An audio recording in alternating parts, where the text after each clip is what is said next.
Welcome back to another video, and yes, today we're going to be doing a video on how this guy is the luckiest professor in the entire world. Make sure to hit the like button and subscribe to the channel if you want more content just like this. And so this is none other than Professor Alan Lichtman. He is the one who developed the 13 key system for presidential elections. And yes, you could see he's had a pretty impressive track record. At times, it tends to be very faulty in some ways. For example, you had in 2008, you kind of had a lot of false keys here. And I'd actually agree with most of these. You know, this is actually pretty solid for the most part. This classification of the keys was really solid.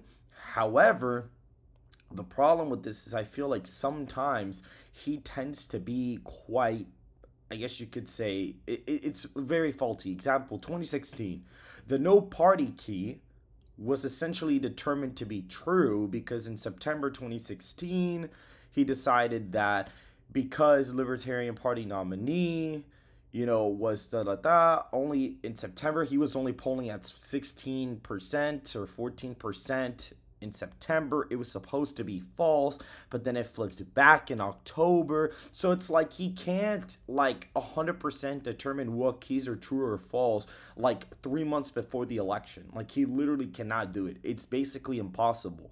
And for example, major policy change for Trump was true because of major tax reform. Now, here's the thing, guys. Donald Trump is the first U.S. president to be going against an incumbent president with this model in place. And so, yeah, you do have incumbents seeking re-election. That is true, but Trump is theoretically a pseudo-incumbent president. I mean, he lost the last election, but he got the nomination like no problem, essentially. He is effectively a pseudo-incumbent, and that one key, basically messing that up, could really actually throw his model off completely, because his keys, he has 4 keys that are essentially false for Biden, essentially. And if that one key were to mess up, that would be a problem. And if for whatever reason he sees that, for whatever reason, RFK has quote-unquote consistent polling and that Lichtman has to poll at 10% or more to have a significant share in the national popular vote, which, I mean, if you go here right now, RFK is still at 7.6%, which, and apparently his rule is that, his rule is quite hilarious. His rule is that for whatever reason, when you add up the third-party candidates, you can't do that.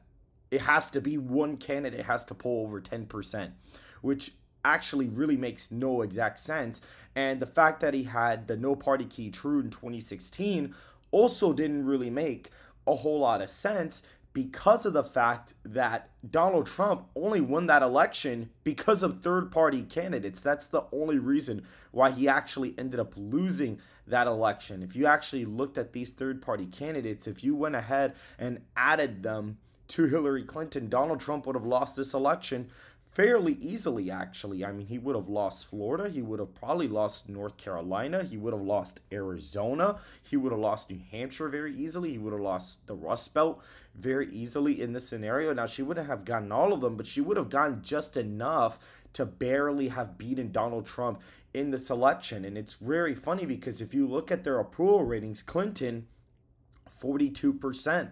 That 42% approval rating on 2016 election day, Donald Trump had 37.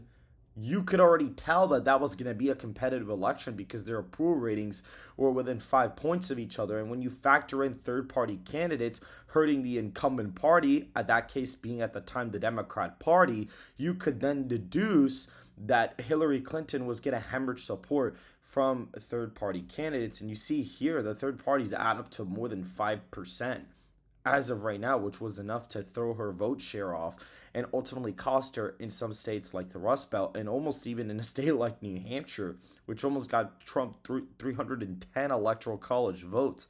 And so this guy is the luckiest professor in the world, and he likes to claim that he has the track record, which, I mean, yeah, it's impressive, but he got it wrong in 2000. He got it wrong in 2000. He said that major policy change was false and that Incumbent seeking re-election, yeah, you could say that's false because it's Al Gore running. He says major foreign military success was false. Charismatic incumbent, false. And so what's quite interesting about this is that he was able to get this wrong. And what's funny is that this had 5 false keys in 2000, and he had Al Gore the winner, but he got that wrong. But Bill Clinton had 5 false keys in 96 and managed to still win the election. He had 5 false keys here and still managed to win the election. But now it has to be 6 keys false for the incumbent party to lose. So it's like he can go out there and change his model whenever he wants to. He likes to claim, oh, you can go back to 1980 and basically you can predict the election right every single time. But that's not the case because his model has constantly fluctuated. And so it doesn't really make sense. And for example, no social unrest leans true. And the only way that this would be deemed false is that if Donald Trump's criminal sentencing on July 11th ends up causing some riots or something, or the Palestinian protests become more violent, which, yeah, I guess you could say that hasn't happened, but the United States has fallen out of the 20 happiest countries in the entire world. That alone can merit that there is some social unrest. The political divide from 2020 has not stopped. We can also see here third parties. That objectively is false. That's objectively false because all the third-party candidates basically add up to 10% in polling. And the rule that, oh, you can't combine the other third-party candidates together just doesn't make any sense. And Donald Trump being a sort of pseudo-incumbent because it was the incumbent president before and managed to get the nomination again very easily could throw off this key very easily. There's a lot of inner workings here that may throw this off. If anything, Biden's incumbency actually hurts him. And he says that major policy change was true because of Build Back Better. But if anything, that actually hurts his approval rating because his approval rating has been in the negative the entire time. And when we look at something like, for example, no foreign military failure, he said the only reason why this is going to lean false now was not because of Afghanistan. He said that, oh, voters were going to forget Afghanistan. He said the only reason why this is now going to be false is because Biden's response to the war in Gaza is a foreign policy failure. But for whatever reason, the Afghanistan pullout, which objectively completely dipped his approval rating, it was not a military foreign policy failure because everybody forgot about it, apparently. And then, no major foreign/military success apparently leans false because supposedly the recent ceasefire proposal could end the war in Gaza, which I'm not going to go out here and say that, this is going to be true or like false, but more than likely I think it'll be false. Now, he's banking on the social unrest and third party thing to basically mess him up. And what's quite interesting is that even if there's 5 keys that go false for Biden, even if there's 5 that go false, there's been times where there've been 5 keys and he's gotten the winner wrong before. So it's like this guy's the luckiest guy in the world. Obama, he got lucky with that 2012 call because Obama had won in such a big landslide in the previous election that Obama had room to fall. He liked to claim, Obama, he lost the first poll debate, 72-20 and still won. Yeah, because he literally won states like Indiana and North Carolina and almost won Missouri. Like, he had so much room to fall in that election. It wasn't even funny. He had a bunch of room to fall. So his base was able to stay together because he objectively had a bunch of room to fail in order to go against Romney. He was playing defense, but it made sense for him at the time because he was going off the back of a landslide victory here. So that's why that was necessary. And he claims that this presidential debate had 0 impact on the election. That has to be one of the dumbest things I've ever heard in my life. Yes, we can both agree. Sports talk radio, yes, the media is sports talk radio. And I do agree with him that they shouldn't replace President Biden if they want to win, because objectively, that is their best chance. But there's so many things that he's kind of flip-flopped on so many different times to the point where it's like, okay, And we see here, while Republican, like, see, look, like, no primary contest in 2008 was supposedly true. Like, this doesn't make any sense. Like, see, while Republicans were in a heated contest, John McCain won 72% of pledged delegates in the primary, slightly above the two-thirds threshold to turn the key true, and was nominated almost unanimously on the first ballot of the 2008 Republican National Convention, which, even this being true, doesn't make sense. And then you have Hillary, which here, it's very funny because if this would have been true, Trump would have supposedly lost and he ended up winning.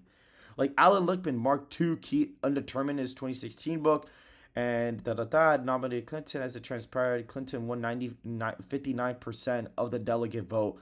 Well, below the two-thirds threshold to turn the key true. Despite this, Lichtman did not include it among his false key in interviews after the DNC had voted. You see, like, this doesn't make any sense. Like, he didn't report this as false, but this one key could have costed Hillary the election. Like, this could have been true, and he would have been like, oh, well, Hillary's actually going to win the presidential election, and he would have been wrong. So, like, there's so many little inner workings. Like, this guy gets lucky every single presidential election. Like, realistically, the long-term economy key, like, objectively, yes, he looks at GDP, but obviously, if you're printing millions and billions of dollars, the GDP is obviously going to grow, dummy. Like, I mean, that's just how it works. So this guy has gotten extremely lucky every single time he's done these predictions. And people try to act like he's Jesus or something when it comes to predicting elections. He's gotten them wrong before. He's not the election god that people like to claim. The fact that he could go out there and say that the debate has zero impact genuinely does not make any sense. The only reason why Obama lost states like North Carolina and Indiana in 2008 was objectively because of the first presidential debate. Romney started picking up in polling data right before that. If Obama was leading in the polls the way he was before, he would have ended up winning the popular vote by the same amount he did in 2008, and he would have had a very similar victory. So people claiming that, oh, well, actually, he ended up, there's no way the debate had any impact, literally makes no sense. And Biden can rely on, oh, the debate had zero impact. Oh, Reagan actually, he was being ridiculed by the media that he couldn't serve a second term, but look what happened. He won both his elections. Yeah, because he was 73 and was able to make jokes about it and make his opponent look like an ass. This guy can't even put two sentences together. Like, is this guy serious? Like, really? Like, come on. This is absolutely ridiculous. You're talking about a guy that won the last presidential election by 40,000 votes, not a guy who won his last election in an electoral college landslide. This guy is literally 3 states away with 40,000 votes to end up losing the presidential election. I mean, how are you going to tell me that Biden is even relatively the favorite to win, or that the debate had no impact? Guys, this guy gets lucky every single time he does his predictions. His model flip-flops here and there. Oh, and by the way, he's on record saying that Donald Trump was going to win the popular vote in 2016, by the way. Like, he's actually gone out there and said this. So this guy has not even... this guy is... Even if he does the keys right the other times, this guy right now is objectively not doing the keys right. The rule with the third-party candidates, like not combining the 10%, doesn't make any sense whatsoever. Like, this guy is completely dropping the ball this year. And I honestly have a feeling that he's going to be dead wrong and that we are going to be right this presidential election. I mean, hey, I could be wrong. But I'm actually looking at polling data. And by the way, he never provides electoral college result margins, by the way. He never does. He never provides electoral college result margins. And he could have, and that's why that messed him up in 2000. Because the election came down to what, 500 votes? If his prediction stood for Al Gore, he should have been able to, if Florida would have had to have gone. Florida would have had to have gone blue. And he goes out there, oh, well, that election was actually stolen, so that's the reason why. Like, come on, really? Come on. Like, and look, like, see, the 13 keys predicted the popular vote winners, whereas Donald Trump lost the popular vote. But he went out there and said that Donald Trump was supposed to win the popular vote, and he got that wrong. So this guy, really, to be honest, does not get these right. He does not. He is not. Yes, he's had a very impressive track record, but it's not like, oh my God, I'm going to take his word for every single thing. You could even argue that this guy actually has at least a 1% sway in the elections, and that's why he gets lucky in some of these close elections, because he's had such an impressive track record that people will actually listen to him, and at least 2 million people will be like, damn, and then they'll just not vote. So that's the thing. Well, anyways, guys, if you guys did enjoy this analysis of the 13 keys, make sure to hit the like button and subscribe to the channel down below. And I will see you guys in the next video.